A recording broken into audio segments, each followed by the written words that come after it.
Mainit na pagtanggap ang sumalubong sa kampo ni Senatorial candidate Pastor Polo C. Kibuloy sa ginanap na town hall meeting sa Barangay Macabling, Santa Rosa, Laguna.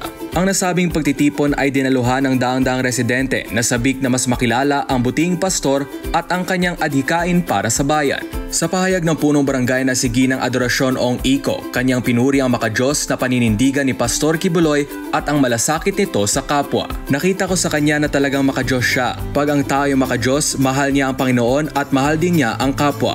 Alam ko na siya ang tunay na makakatulong sa amin, lalo na sa mga nangangailangan, ani Kapitana Ong Iko. Samantala, isa sa mga dumalo sa town hall meeting ay si Dennis Bustilo, mas kilala bilang Mama Dens, na isang regional director ng Piliin Mo Pilipinas movement. Ibinahagi niya ang kanyang naging obserbasyon kay Pastor Kibuloy lalo na noong kasagsagan na pagsabog ng Bulkang Taal. Noong una hindi ko siya kilala, pero noong sumuporta siya kay Pangulong Duterte, doon ko nakita kung gaano siya katapang at kabait. Nakita ko rin ang kanyang pagiging matulungin lalo na sa mga nasalanta ng pagsabog ng Bulkang Taal, ani Mama Dens. Isa rin sa mga dumalo sa naturang rally, si Nanay Zenaida, na nagkaroon ng mga agam-agam tungkol sa mga paratang laban kay Pastor Kibuloy. Subalit matapos marinig ang mga pahayag ng buting pastor, nawala ang kanyang mga pagdududa.